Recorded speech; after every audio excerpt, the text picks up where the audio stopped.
안녕하세요. 특허를 알기 쉽게 풀어서 설명드리는 알기 쉬운 특허의 임별이사입니다.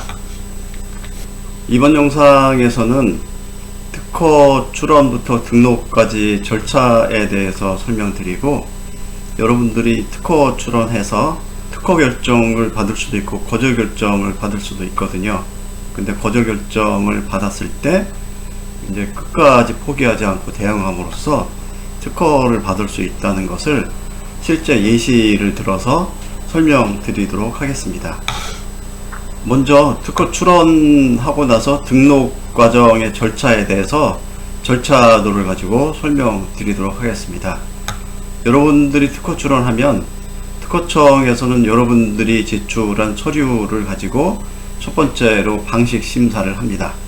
방식 심사를 하면 여러분들이 제출한 서류가 특허청에 제출한 서류가 특허청에서 요구하는 양식에 맞는지, 아니면 대리인의 적격은 있는지, 여러분들이 출원인으로서의 자격은 있는지 등을 심사하는 것입니다. 그러니까 일종의 형식을 심사하는 거죠. 그래서 방식 심사를 통과하고 나면 여러분들이 특허 출원한 기술을 분류해서 특허 출원 분류 기호가 부여가 됩니다. IPC 분류 기호라고 하는데요. 이것은 기회가 되면 나중에 다시 한번 설명드리도록 하겠습니다. 그리고 심사 청구한 특허 출원에 대해서 심사를 이제 착수를 하게 됩니다. 이 심사 착수가 실질적인 심사, 여러분들의 기술이 특허 출원한 기술이 특허성이 있는지 여부를 심사하는 거죠. 그래서 심사를 착수를 해서 거절 이유가 없으면 특허 결정을 하고요. 그래서 이제 특허 결정서가 발송이 되는 거죠. 그러니까 거절 이유가 있으면 거절 이유를 통지합니다. 의견 제출 통지서라는 서류를 가지고 이제 발송을 하는데요. 좀 이따가 이제 의견 제출 통지서의 실제 예를 가지고 설명드려 보도록 하겠습니다.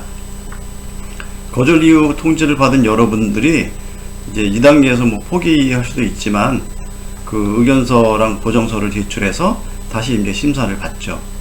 이제 대부분의 경우 특허 출원을 하면 특허 결정서를 받기보다는 특허를 받을 수 없다는 거절 이유 통지를 하는 의견 제출 통지서를 받게 됩니다. 여러분들이. 그래서 이제 저희 그를 통해서 출원을 의뢰하시는 분들이 의견 제출 통지서에 기재된 내용을 보고 특허를 못 받겠구나 라고 생각하시는 경우가 많은데요.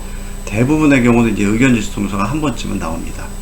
그래서 여러분들이 이제 의견서 보정서를 제출하면 이 의견서 보정서 제출된 내용을 가지고 다시 심사를 해서 거절 이유가 해소되면 특허 결정을 하고, 거절 이유가 해소되지 않으면 거절 결정을 하게 되는 거죠.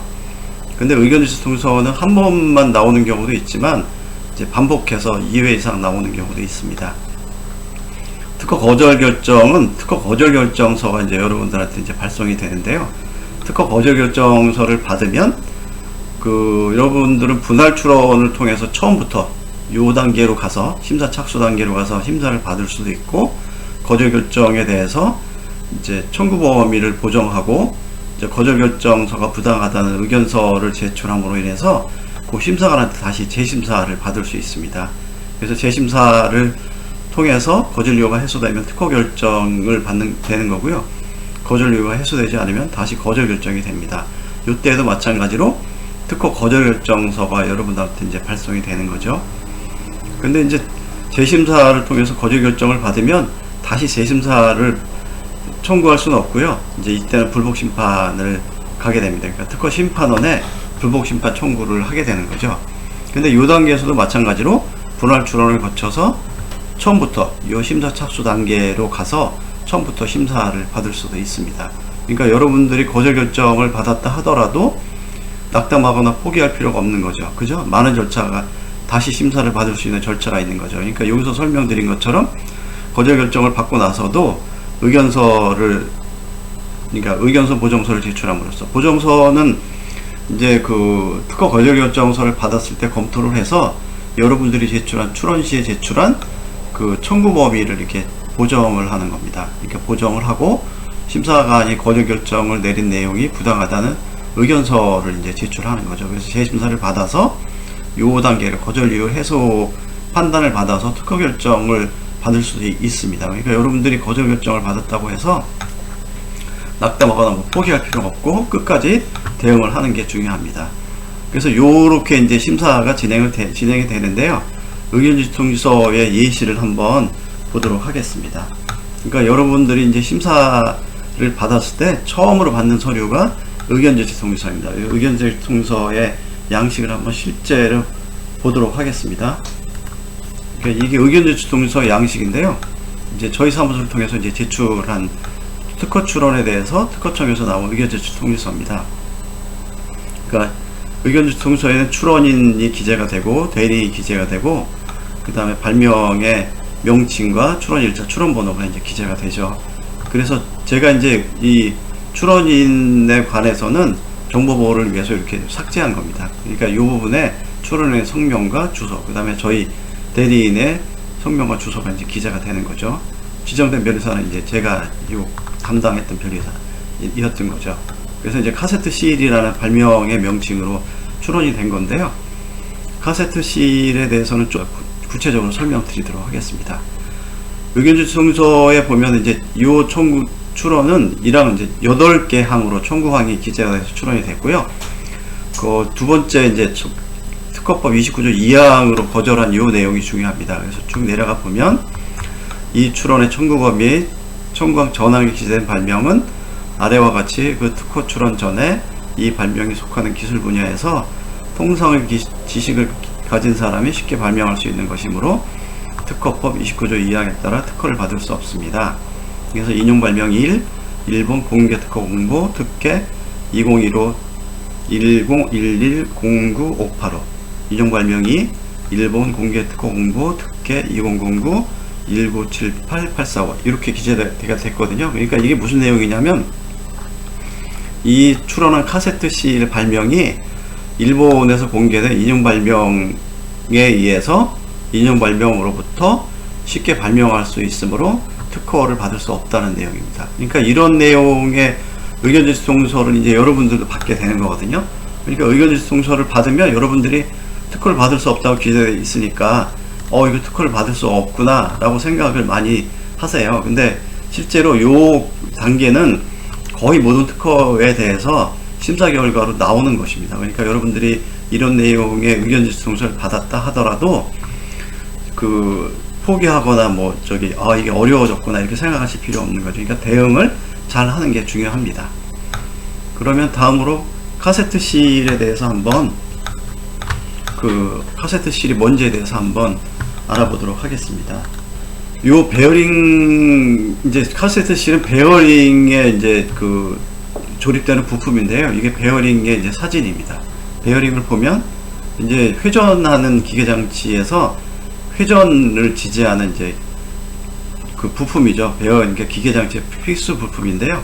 이게 내륜하고 이제 외륜으로 되어 있고, 그 사이 이제 전동체가 이렇게 일정 간격으로 배치되어 있습니다. 그래서 내륜을 잡고 외륜을 돌리면 전동체가 이제 내륜, 외륜 사이에서 이렇게 돌아가면서 부드럽게 이제 돌아가게 하는 기계 부품인 거죠.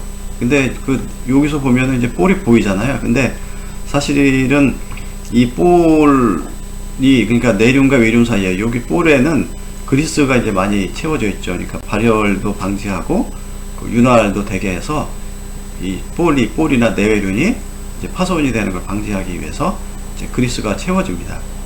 그리고 이제 그리스가 채워진 그리스가 밖으로 빠져나오는 걸 방지하고, 외부에서 이제 예를 들면 금속 입자 같은 게 들어가면 베어링 금방 깨지거든요. 파손이 되거든요. 그래서 금속 입자가 들어가지 말라고 이 부분을 가리는 이제 실이 이제 장착이 되는데요. 이걸 이제 실이라고 합니다. 그래서 요 특허는 이제 요 베어링 중에서 여기에 결합되는 실에 대한 내용입니다. 도면으로 갖고 한번 설명을 드려볼까요?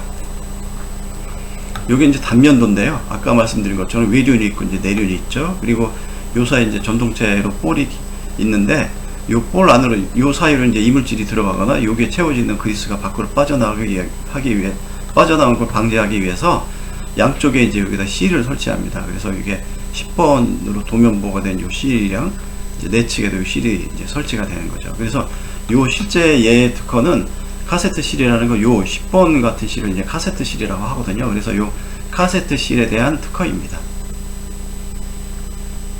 그래서 이제 카세트실에 대해서 좀 전에 말씀드린 것처럼 이 의견 제출 통서가 나와서 이 카세트실, 여러분 이제 저희가 이제 특허 출원한 카세트실이 일본에서 이제 공개된 일본의 공개된 자료에 기재된 카세트실이랑 유사하기 때문에 특허를 받을 수 없다는 내용입니다. 그래서 절차도로 이제 다시 한번 가보면 의견 제출 통서가 이렇게 나온 거죠. 거절 이유가 이제 통지된 거죠. 그러니까 저희가 제출한 카세트실이 일본에서 공개된 자료인 인용 발명 1, 2에 기재된 카세트실과 유사하기 때문에 특허를 받을 수 없다는 내용이죠. 그래서 저희가 이제 대응을 해서 의견서 이제 보정서를 제출을 했습니다. 그래서 이제 다시 특허청 심사관이 심사를 했는데 다시 이제 그 의견서 보정서를 제출한 거에 의해서는 거절 이유가 해소되지 않았다는 이유로 특허 거절 결정서를 받았습니다. 실제로. 그래서 거절 결정서는 뭐라고 기재되어 있는지 다시 한번 보면요. 이게 이제 거절 결정서입니다. 실제로. 거절 결정서를 받은 겁니다. 그래서 아까 말씀드린 의견 제출 통지서에 기재되어 있는 출원 번호랑 이제 카세트실이랑 발명의 명칭이 기재되어 있는 거죠.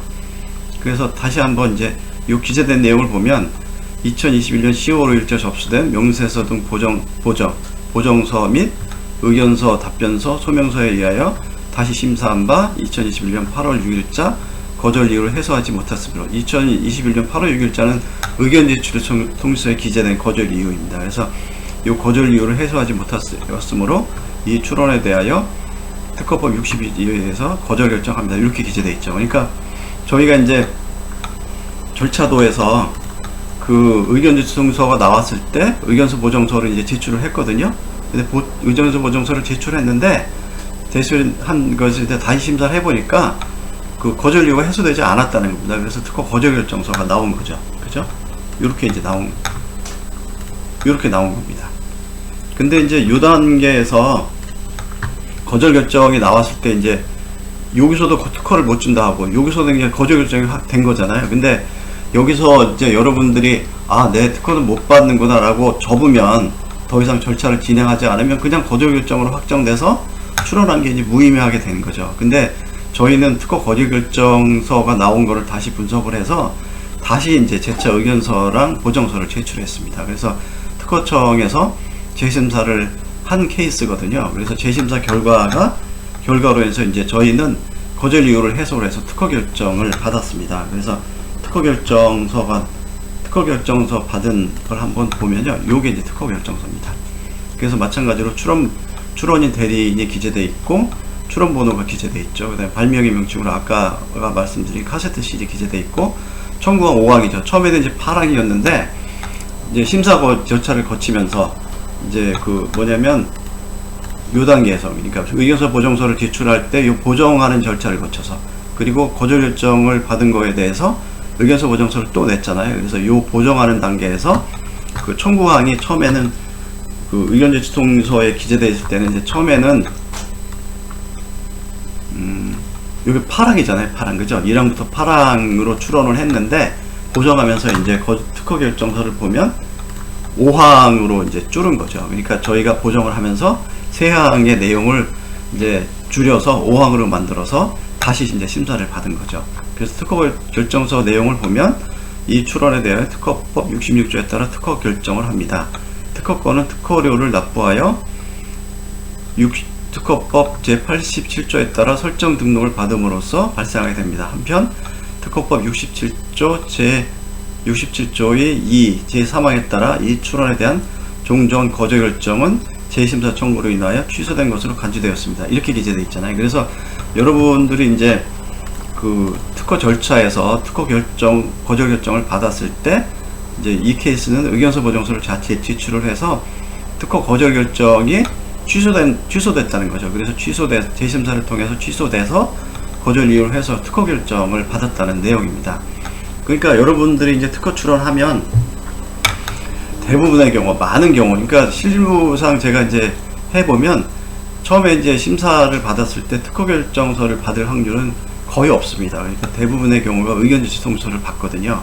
그러니까 100건을 출원했다고 하면 한두 건 정도는 특허 결정서가 바로 나오지만 뭐 예를 들면 거의 대부분 98건, 99건 정도는 의견 제출 통지서가 나옵니다. 그러니까 의견 제출 통지서 내용을 보면 아까 말씀드린 것처럼 특허를 줄 수 없다는 거잖아요. 그죠? 근데 요 내용을 가지고 아, 내가 특허를 받을 수 없구나 라고 판단할 필요가 없다는 거죠. 그러니까 이거에 대해서 의견서 보정서를 제출해 잘 검토를 해서 보정서를 제출해서 심사를 받고, 설사 그거에 대해서 거절 결정서가 나왔다 하더라도 다시 한번 검토를 해서 의견서 보정서를 제출해서 다시 심사를 받아서 특허를 받을 수 있다는 것입니다. 그리고 여기서 특허 결정을 받았다 하더라도 또 낙담할 필요가 없는 거죠. 끝까지 대응하는 게 중요하거든요. 그래서 분할 출원을 거쳐서 다시 심사를 처음부터 받을 수도 있고 불복 심판을 청구를 할 수 있습니다. 그래서 다음에 케이스로는 기회가 되면 특허 결정, 거절 결정서를 한 번 받고 재심사, 의견서 보정서를 제출해서 재심사를 받아서 이제 청구했는데 또 거절 결정을 받은 케이스가 있거든요. 근데 그 케이스는 심판으로 가진 않았습니다. 그리고 이제 분할 출원을 해서 심사를 이제 다시 받은 거죠. 그래서 특허 결정을 받은 케이스도 있거든요. 그러니까 여러분들이 특허 출원해서 변리사를 통해서 출원하든 뭐 직접 출원하시든 이제 특허청에서 특허를 줄 수 없다는 내용의 서류, 그러니까 의견 동의서나 거절 결정서를 받더라도 이에 대해서 낙담할 필요가 없다는 거죠. 그러니까 여러분들이 끝까지 대응을 해서 이제 끈질기게 대응하는 게 중요합니다. 그래서 이번 영상에서는 특허 출원에서 등록 과정의 절차에 대해서 설명드렸고요. 간단한 실제 예로 특허 거절 결정을 받았다 하더라도 끝까지 대응함으로써 특허를 받을 수 있다는 내용을 설명드렸습니다. 이번 영상은 이것으로 마치겠습니다. 끝까지 영상 시청해 주셔서 감사드리고, 이번 영상과 관련해서 문의사항이 있으시면 댓글이나 메일로 연락 주시면 상세하고 친절하게 답변 드리도록 하겠습니다. 그러면 이번 영상 이것으로 마치겠습니다. 감사합니다.